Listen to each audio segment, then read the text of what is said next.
So I'm very honored to get the opportunity to introduce the speaker tonight, who I know is Emma. Emma and I were both in the school system for a long time, but when I really interacted with Emma was when I was the supervisor of social studies in Arlington Public Schools. Emma was on the school board, and she was my best friend. She looked out for history. She introduced me to the Virginia Humanities, and it was through her leadership on the school board that we were able to bring in different perspectives for our teachers to teach them about the Latino population, the desegregation of schools, our indigenous people. She was active in getting funding to push local history. So a lot of what we uncovered in the schools for our kids came from Emma being behind there pushing to get money. And so I am very appreciative of all that she did for me. And even today, she sat on the board of Virginia Humanities. And even today, Virginia Humanities are sponsors of our Memorializing the Enslaved project we're working on now. And so a lot of that genesis was her. She is a wealth. I'm not going to go into her story because you're going to hear it from her. I have done a lot of work with Emma in the past, and we are already working for something that's going to be upcoming together. So I'm really proud to introduce my friend Emma. Thank you. Yeah.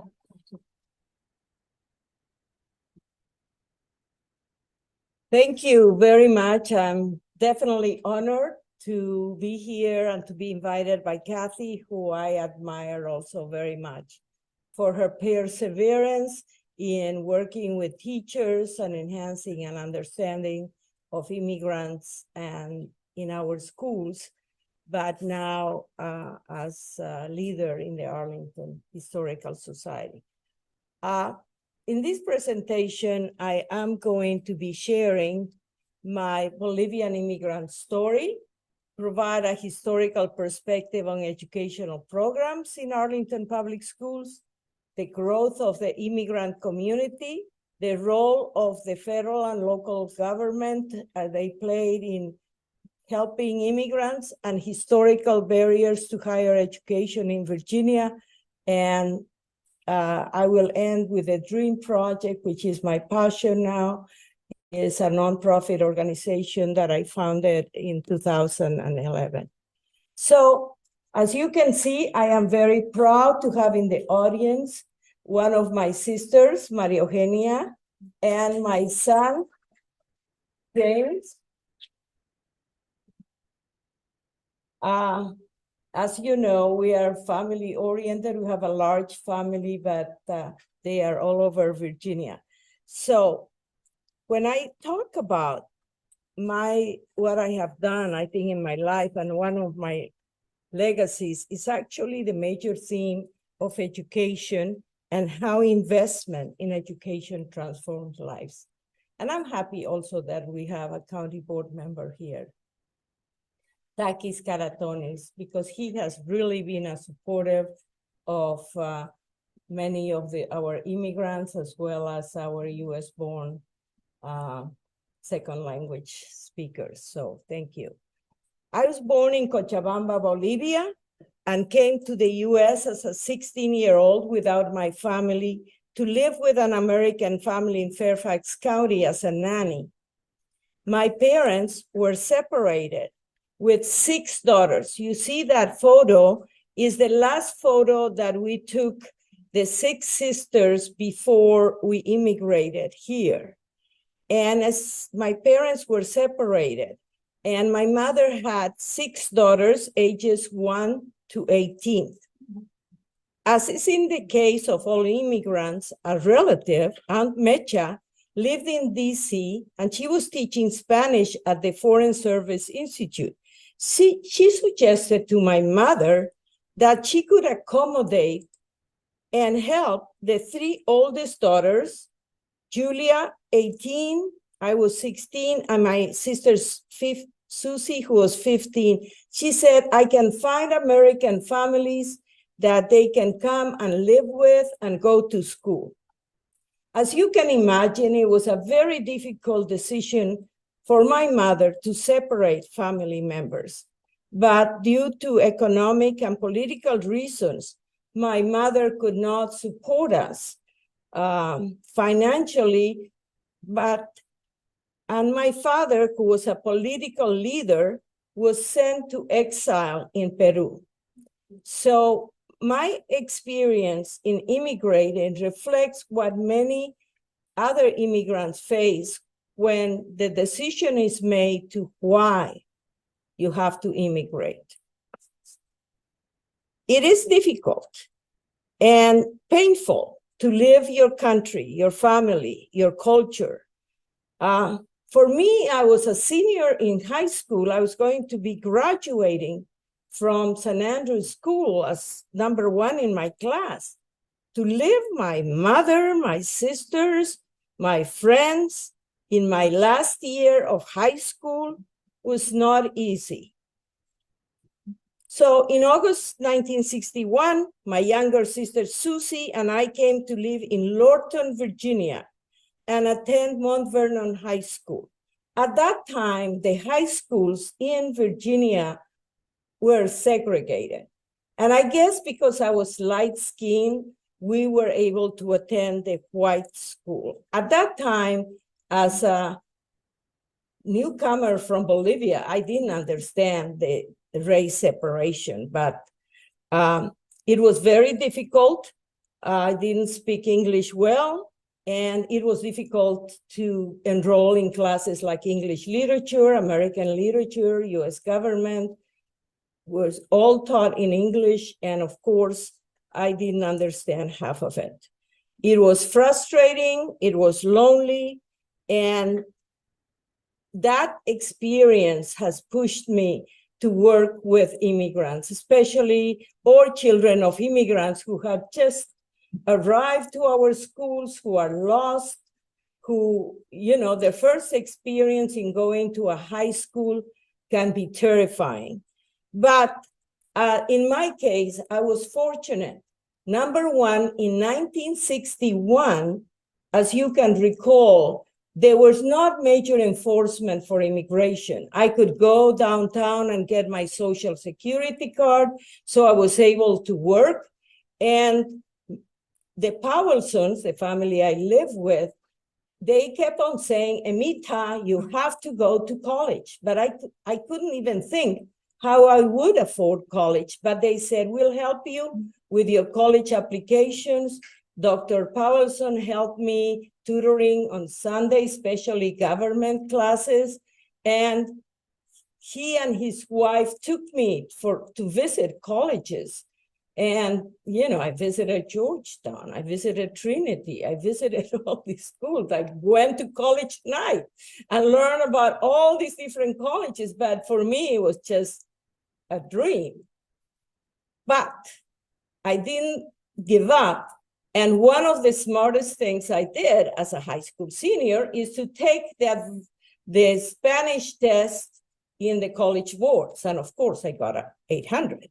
It was the first 800 in Mount Vernon High School. So my counselors started looking at me in a different way, because somehow, many times when you go to school and they are just focusing on your English, if you do not recognize the value and the role of the first language and the previous educational background that that student brings, you know, you can truly underestimate their potential.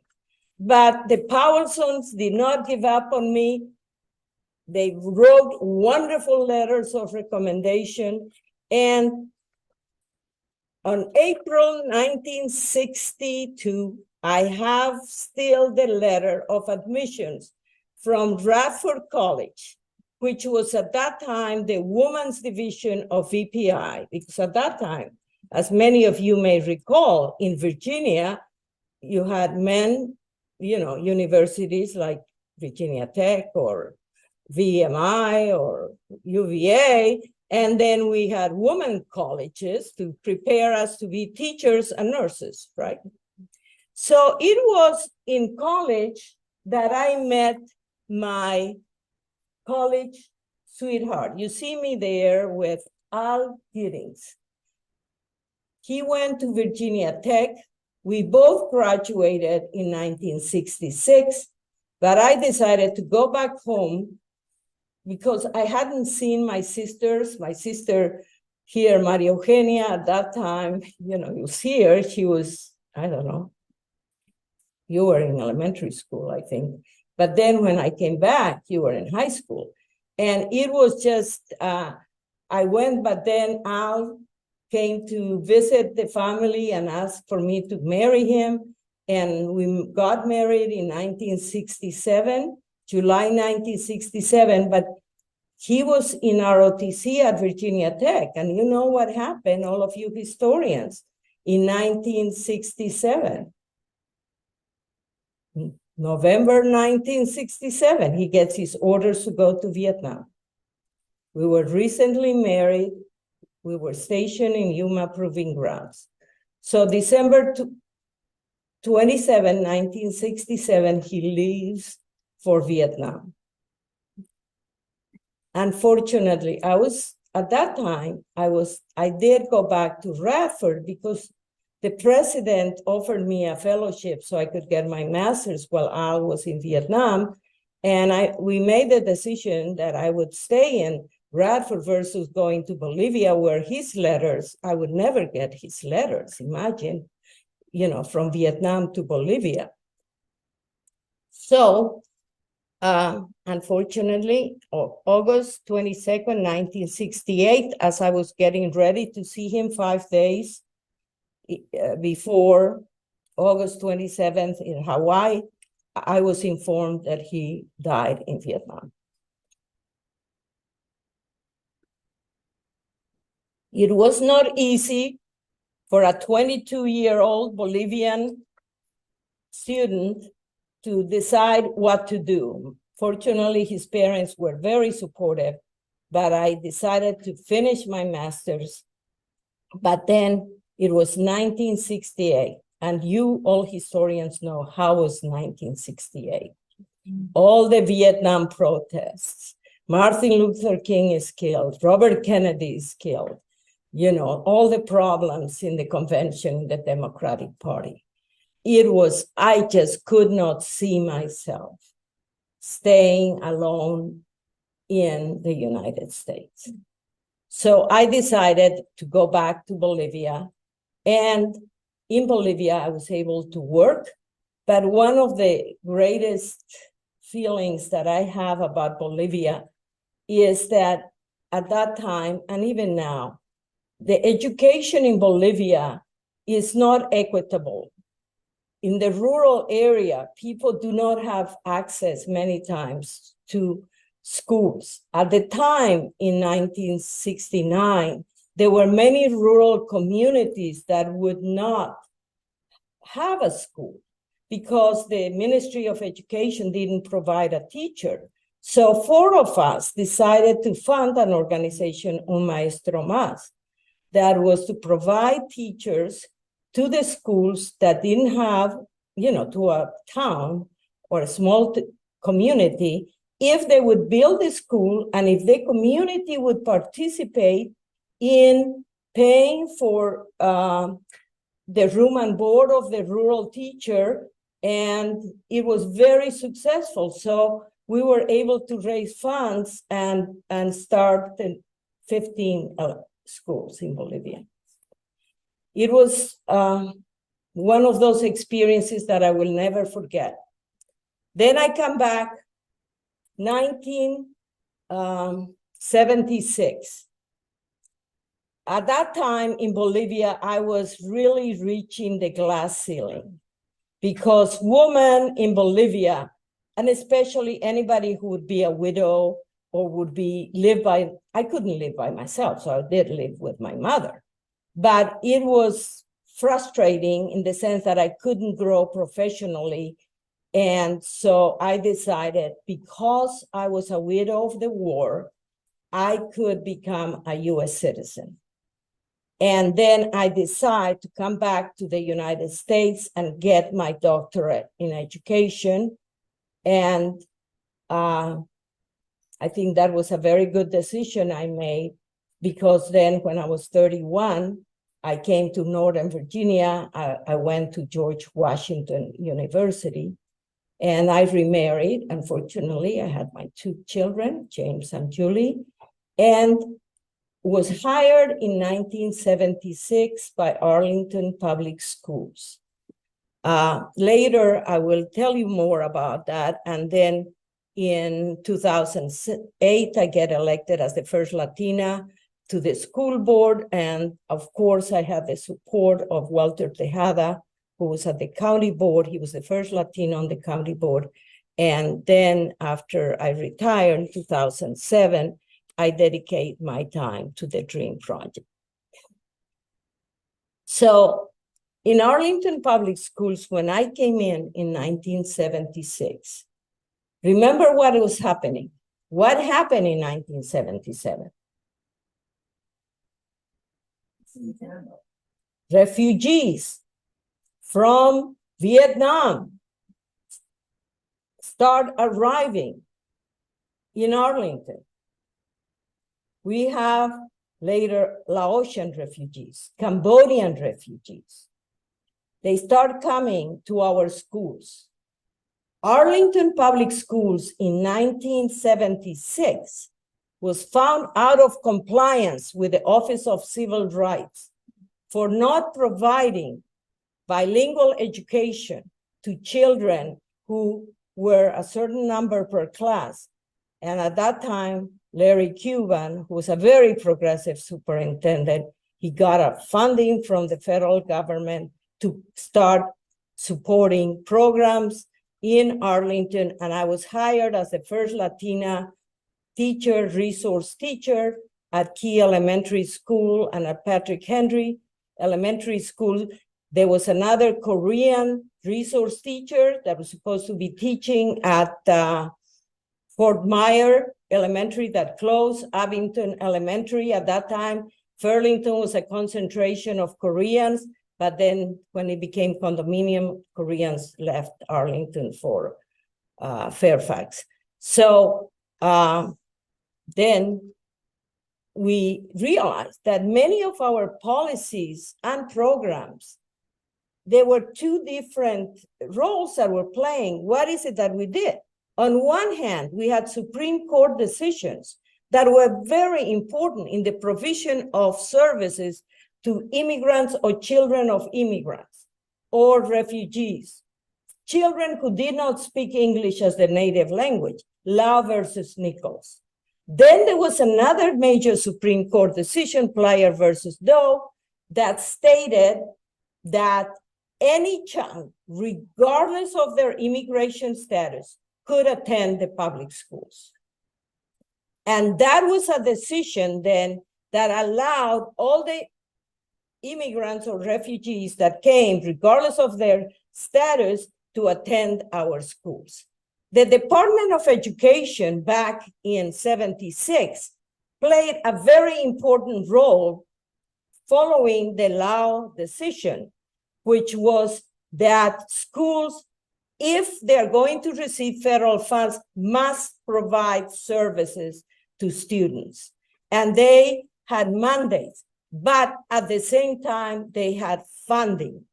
They have funding for bilingual education, and these federal grants, at that time, I was hired by a federal grant, the Bilingual Education Act, and then universities receive funding in order to prepare teachers. But we had other foreign policies and actions, as you can imagine, that influence. There are factors, that decisions that the US government makes that pushes immigrants and refugees to come to this country. Other decision, intervention in Central America. What happened then in the 80s and 90s? Children, families separate themselves. They come searching for security so that their, especially males, youngsters would not be in the army. And those, then Arlington starts experiencing new refugees, even though they did not have the right of a refugee. The Central Americans, even though they face conflict in their country, they do not have the rights and the support that somebody who is classified as a refugee. Because if you are classified as a refugee, you get funding for English instruction, for job training, and are eligible to work and get services.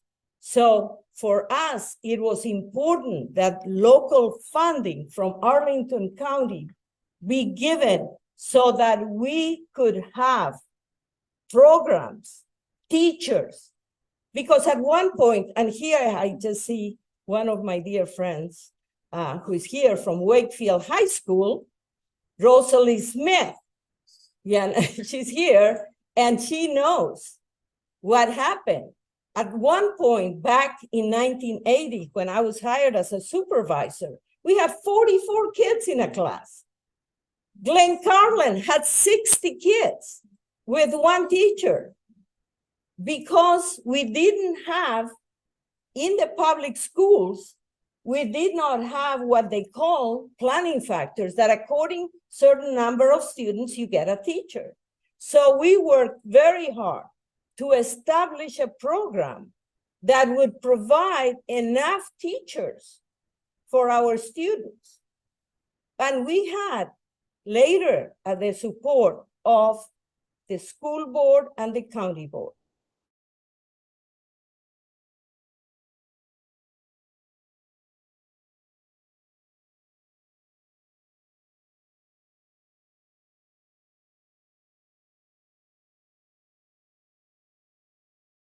In the 80s and 90s, I became supervisor. When I was a supervisor, we had $500,000 in federal funds. That provided curriculum development, family engagement, teacher training. Amazing. We have right now, this book, this little book that you see is the product of teachers from our program who retired and said, we must tell the story of our children that came to Arlington Public Schools, if you ever want to learn more about it. So the population grew, and we had, then we started having 104 different languages in the schools. We had Spanish was, the predominant language, but then we had Arabic, Amharic, Bengali, Tigrinya, Urdu. We used to keep records of all the languages, all the countries, everything, but now Arlington doesn't keep that record as we used to be able to see what were the different trends. But I understand, thanks to Dulce Carrillo from Arlington Public Schools, that the largest country of origin for our students is Guatemala, right? So when we look at Arlington, I just found this fascinating dashboard of information, the race and ethnicity. If you ever want to really look at the data in Arlington County, what is it that you find? And this is something that dispels, false facts. Arlington County foreign population, those born in another country, 30% of Arlington. Okay? And when you look at this dashboard and you see that foreign born are not just Latino, Asians, or Blacks, they are white. So we have white, Hispanic, Latino, and I use the word Latino, I'll talk Asians, and multiracial. Now that we identify as multiracial, that's very good. And also Black, because they are from Africa. So you can see that our population, and if you look at the dashboard, I could have spent hours to look at and dispel all the misinformation that sometimes we have. For example, Arlington County Latino population is 15.5%. And one of the things people say are Latinos are leaving Arlington. Yes, many of them had to move because of housing, but Latinos are not leaving Arlington. The ones that want and can afford, they want to stay. They want to stay in Arlington. So our Latino population is half native born. So we have half of our Latinos in Arlington are US citizens. And only half are immigrants. In Arlington public schools, 31% of the population is Latinos. Of course, half of them are probably US born and, or probably more US born. And then, because what we know that the Latino population increase in the nation as well as here reflects the new children, the birth rate. I have my son. He's born in Arlington. He went to Arlington public schools. He has a child, my grandson, who I love very much, who was born in Arlington. So we are third generation.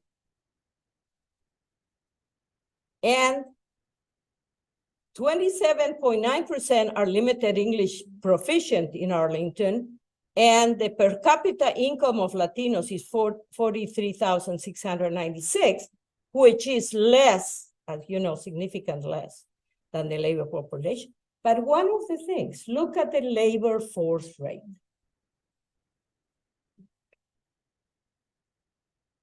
When you look at Arlington County statistics,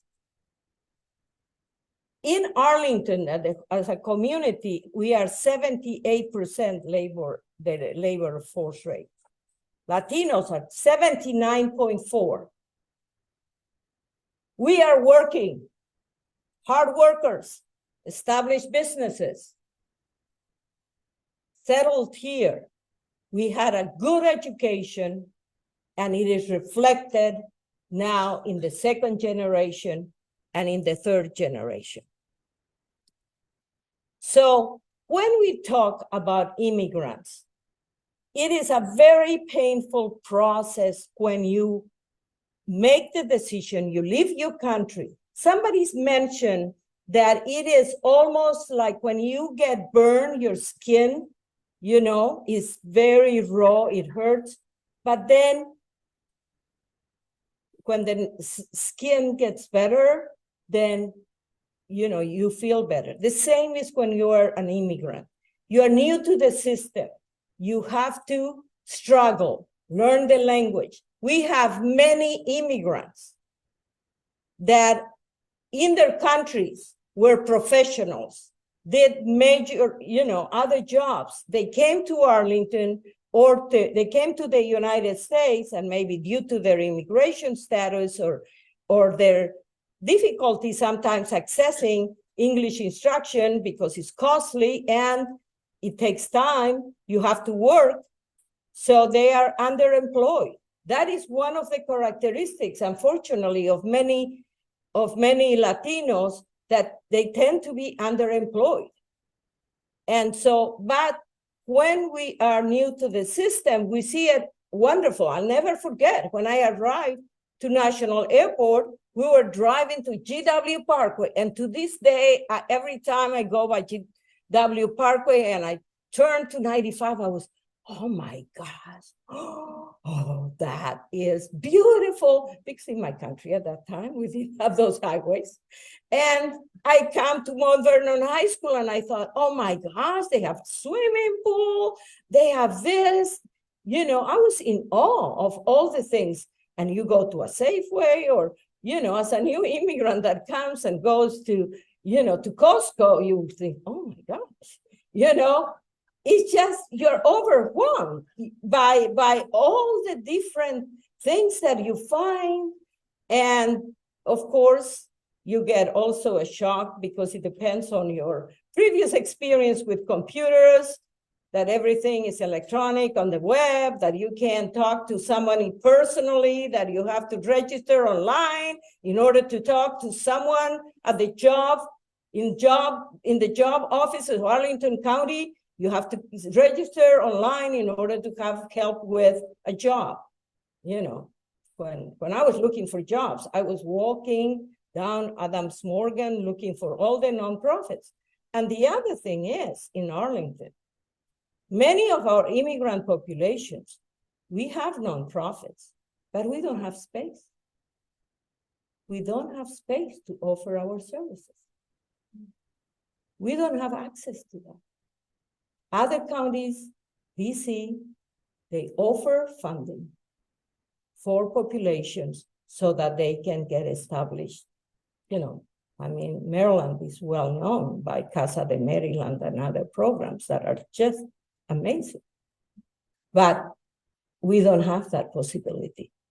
But what I have found with immigrants and refugees, that you don't know when the culture shock will come.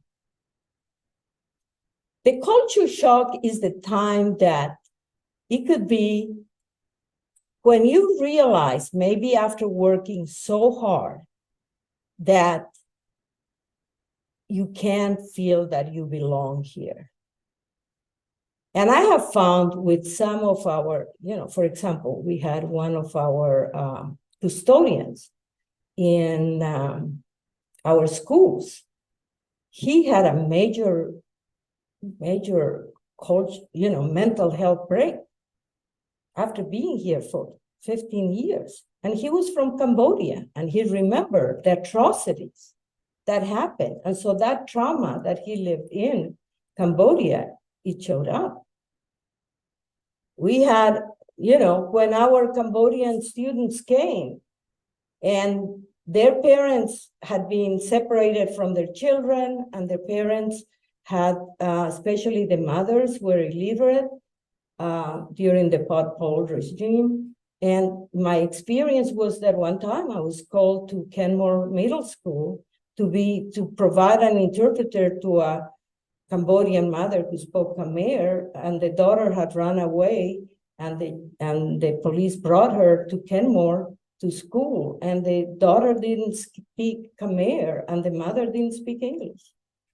So that's why I have become such a strong advocate for continuing the role of learning in your first language.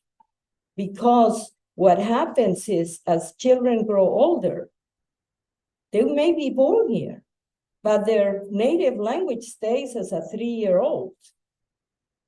As a 3-year-old, because that's when they stop speaking more Spanish. It could have affecting cognitive growth. And what happens is they have difficulty reading. If somebody asks me, why do we continue to have the achievement gap between English language learners that are in middle school and are US born? I said, they stopped learning in their first language to start reading in a new language without speaking that language. It is very difficult. But anyway, so as I experience, as immigrants and students start in our schools, they start adjusting and then they can integrate. But in order to have a full integration, sometimes you do have to learn the language, and you have to have more contact with other people from other countries. So that's why in Arlington, one of the things we did when I was the supervisor, I fostered family involvement. We got grants for family involvement. And I don't want to embarrass, but here in the audience is a parent who started getting engaged since her daughter was in kindergarten. And that's Gilda Vallejo. Stand up, Gilda.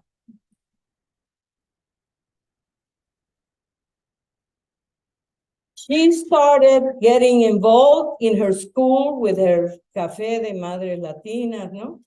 On miércoles. And then her daughter, Karen Vallejos, who is next to her, stand up, Karen, sorry. Karen, who graduated as valedictorian from Washington Liberty, and at that time was denied admission to universities in Virginia, is now the executive director of the DREAM Project, and she's a lawyer. Now she's a U.S. citizen. But here she's back in contributing.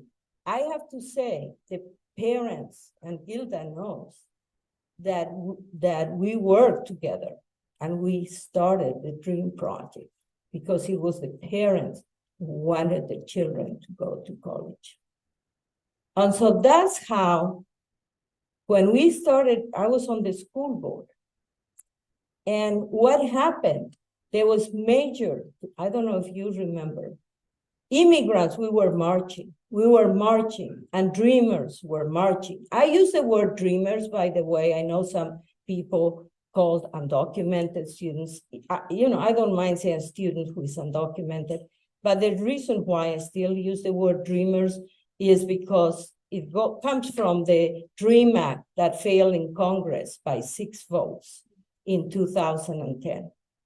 And Gilda, who's here, sorry for picking on you, and Karen was present at the Senate when it failed. And I remember Gilda said, we have to get together, and we ordered Chinese food, and the students came marching after having marched, and they held hands together, and they started with their support, and that's how we started the Dream Project. But then there was hope. June 2012, President Obama announces the executive order, and you have heard the word DACA, Deferred Action for Childhood Arrivals. It gave our students who were here, before they were 16, the opportunity to have a social security number to work and not to be deported, which was a great relief for them, because it was a path for them to not just continue with their education, but to be able to work. However, Trump came, and you don't know how tough it was for our families. Many of us still have the trauma. We got together to hold hands and to say, and in the schools, I was on the school board. Teachers, students were afraid that ICE would be after them. A lot of guidance, the schools, what do we do if ICE comes to look for our students? And so many of us worked with the superintendent so that the students and the families, they could be safe.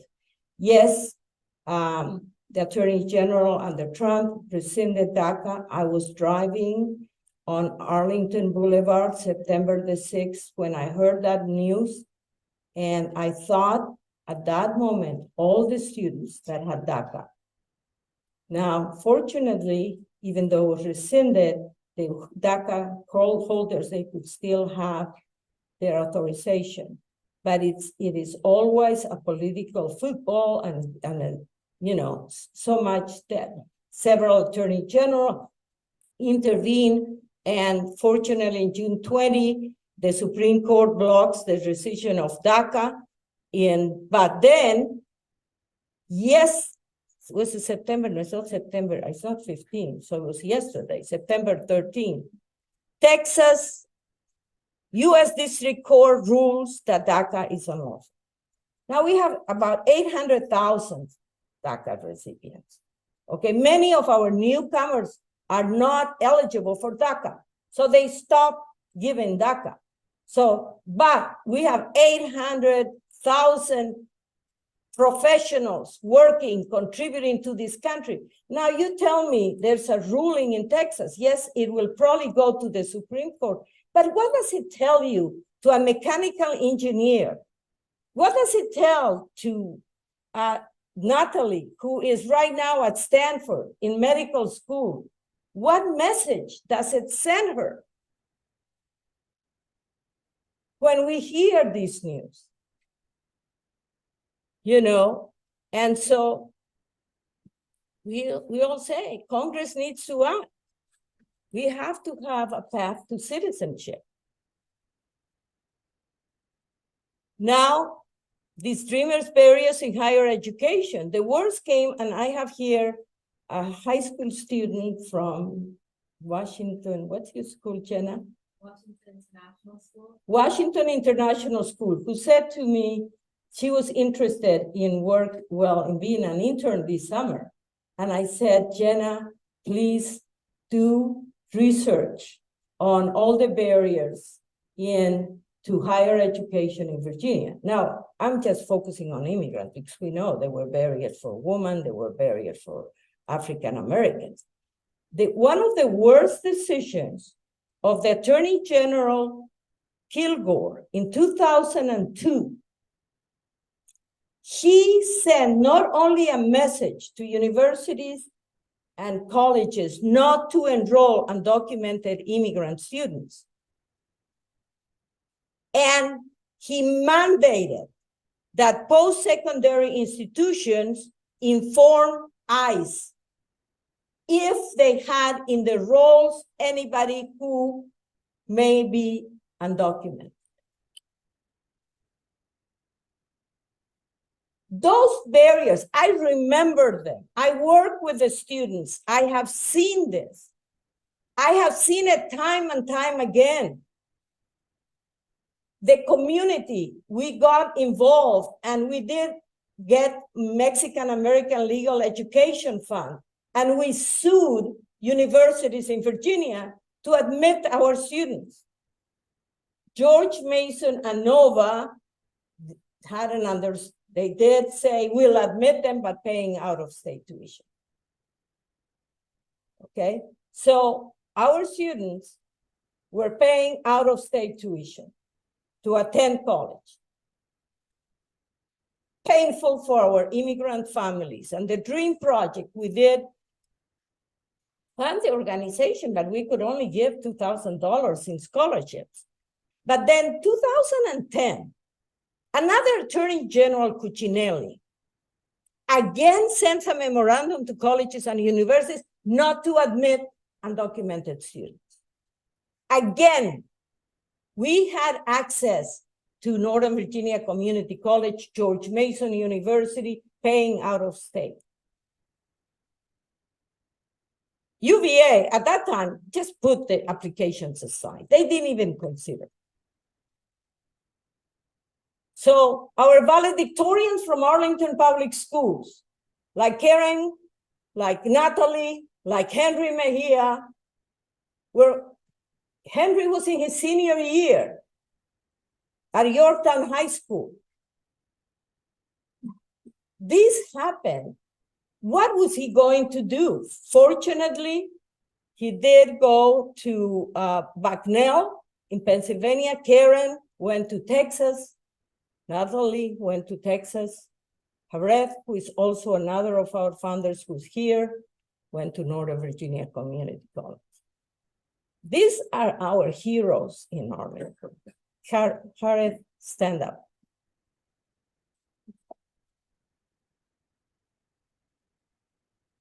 Hareth was our first scholarship recipient in 2011.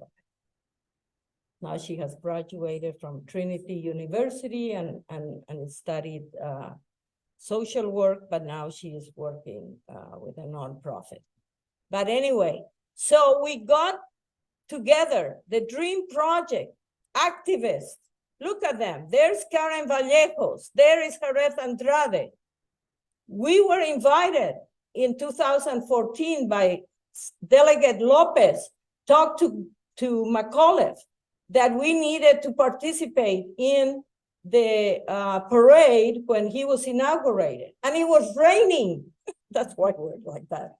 It was raining, but I felt I was being baptized, baptized in Virginia by saying, we can be welcome to Richmond, Virginia, we have all these highs and lows, I tell you.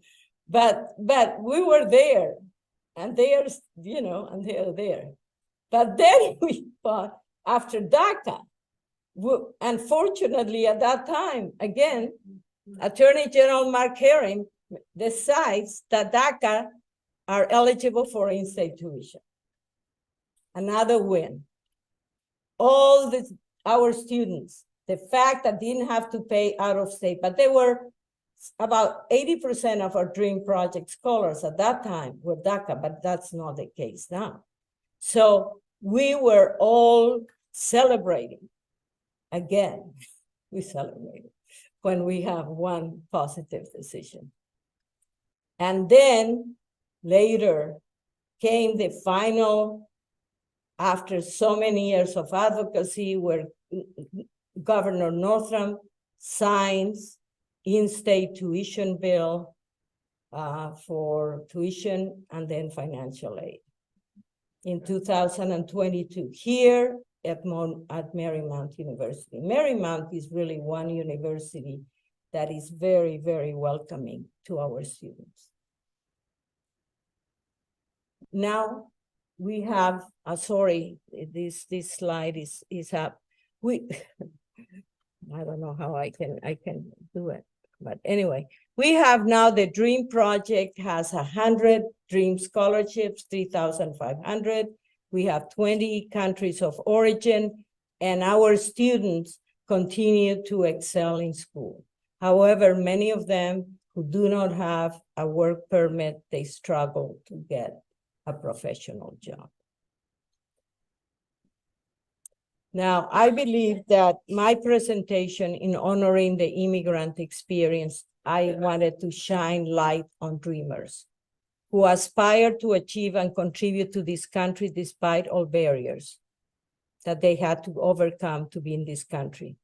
Arlington is an amazing place to live and work, where we can and support each other. And we believe it's reciprocity. And in our Andean cultures, Quechua and Aymaras, we believe our number one commandment is Aini. Aini means reciprocity. Today, you help me, tomorrow I'll help you. And this dove, that is a painting by Kirasol O'Neill, another one of our former dreamers. She's now a teacher in Arlington Public Schools, an art teacher. She did this drawing in her senior year when she felt that the dove represented the dreamers, the weight on not having citizenship, and the cup hands ready to catch the dove are the supporters of dreamers. So I thank you very much, and I'm open for questions.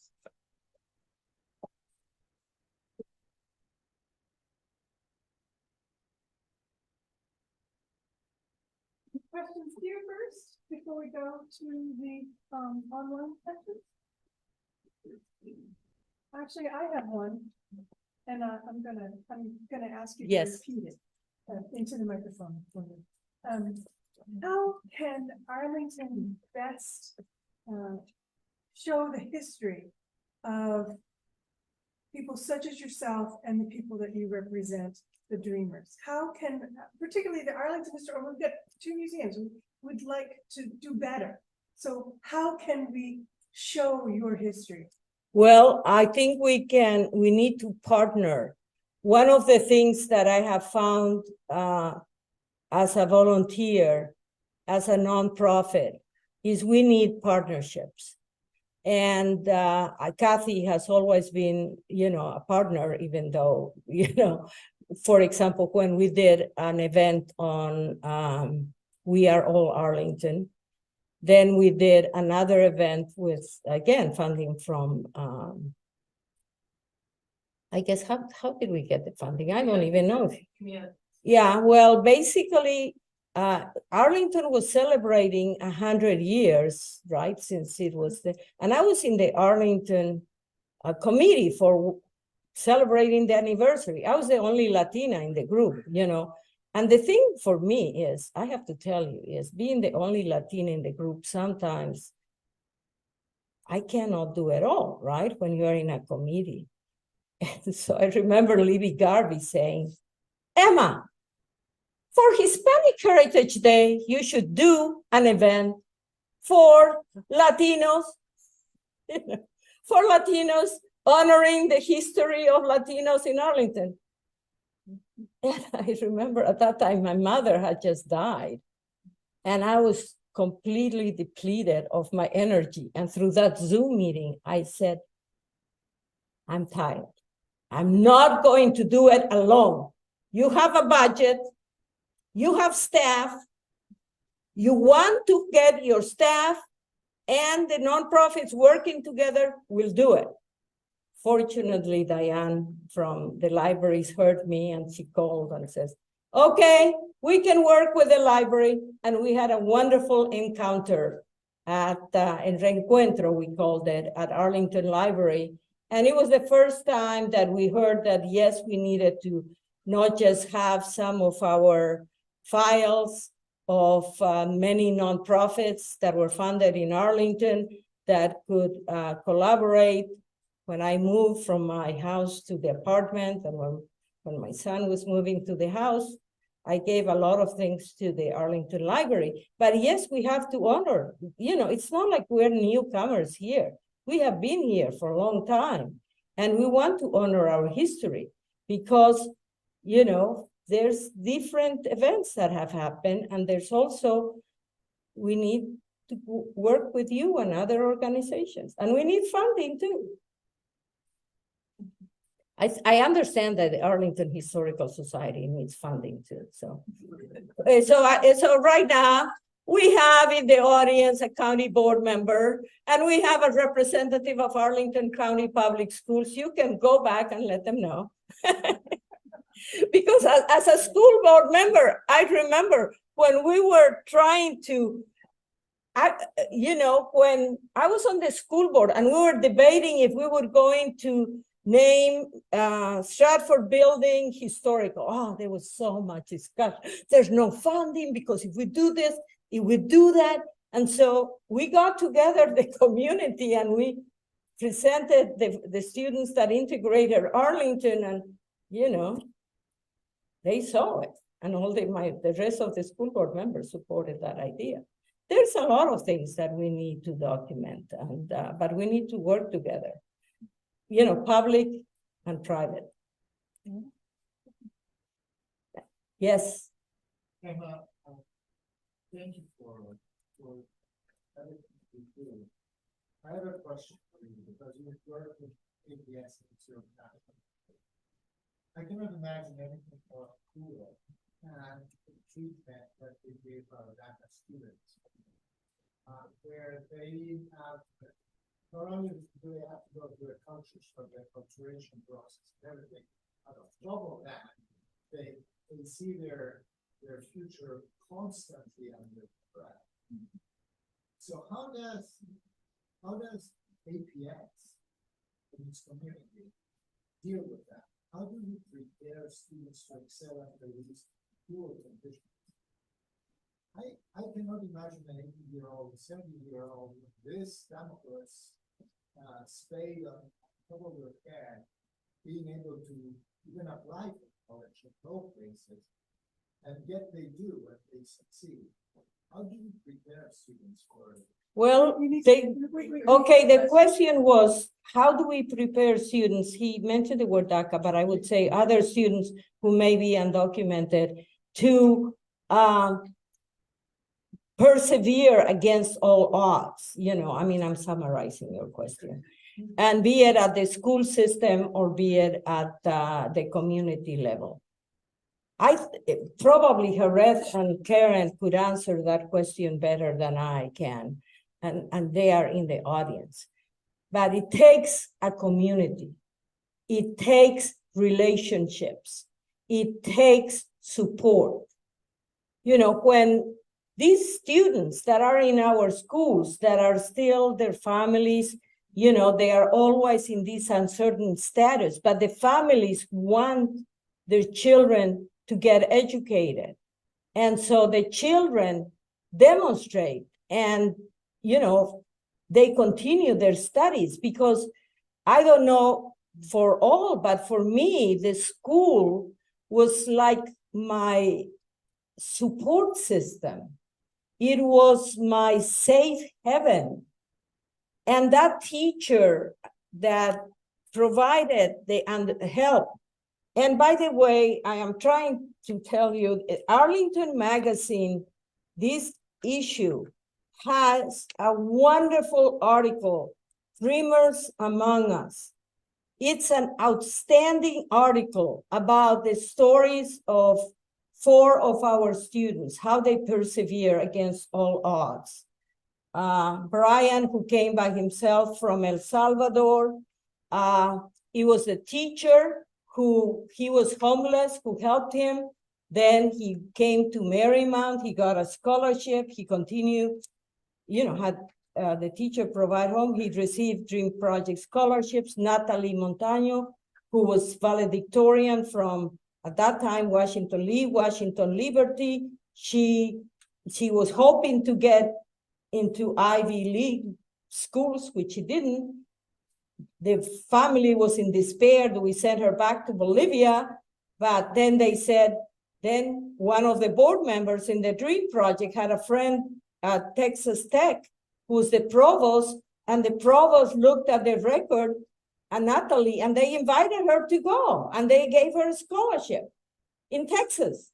And now Natalie perseveres. She's now at Stanford, studying in the medical school at Stanford. So these students are very smart, very able. They just need a little support. And they have to say, your immigration status is not you. You are who you are. Your immigration status is a temporary status.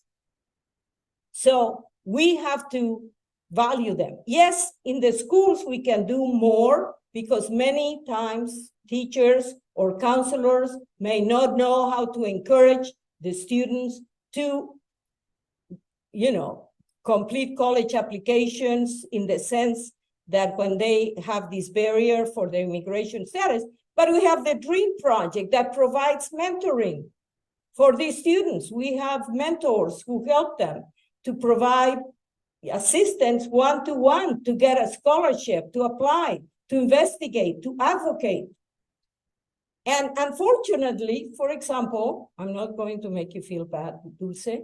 We have all these applicants now from Alexandria, Fairfax, Loudoun County. We have 2 from one high school that has 50% Latino, 2 applicants. And it's very hard for us. In Arlington, when we started, 100% of our Dream Scholars were Arlingtonians. Now, it's less than that because throughout Virginia, it's a very competitive application. And so it is an opportunity, and many of you community members that care about education, you know where to invest your dollars. I'm a Dream Project chair of the board. Yes. Yes.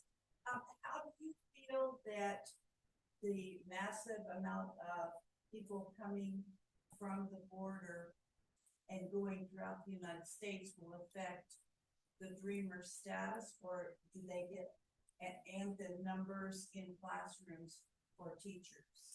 Well, many of the students, I'll see if I can summarize.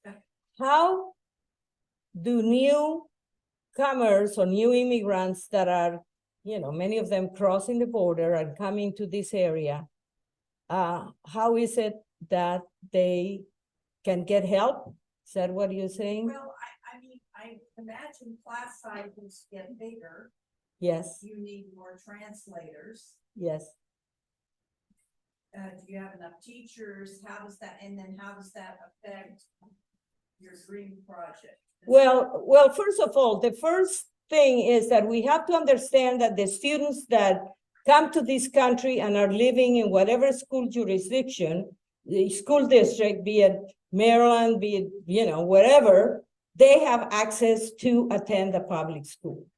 So every school should be providing instruction to that child. Some schools have major influxes. Arlington, not as much as we used to, because many of, for example, the buses that are coming now to Washington, D.C., and are housed in hotels and whatever, and you know, it's a challenge. Many go to Maryland.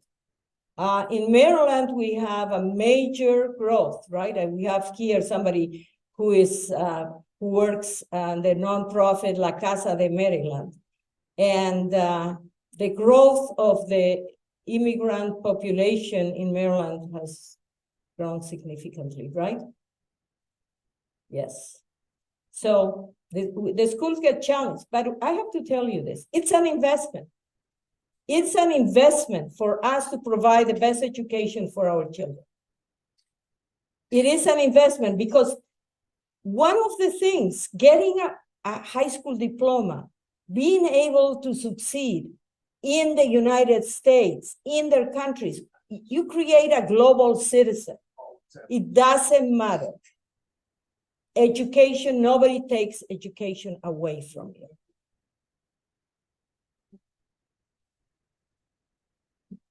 Is there any questions from Zoom? Is there anything else from the Marty and the Zoom people? There's no questions from the Zoom audience. Okay, well, we'll come back to you. Anybody else in the audience? Okay, looks like we're all set. Okay, thank you very much. And thank you to all the Zoomers that came and to wanted to learn, and our good friends. I see your names. I have my sister Susie there, the one who came with me back in 1961. Thank you for joining Zoom, and friends and teachers too. So thank you. Thank you.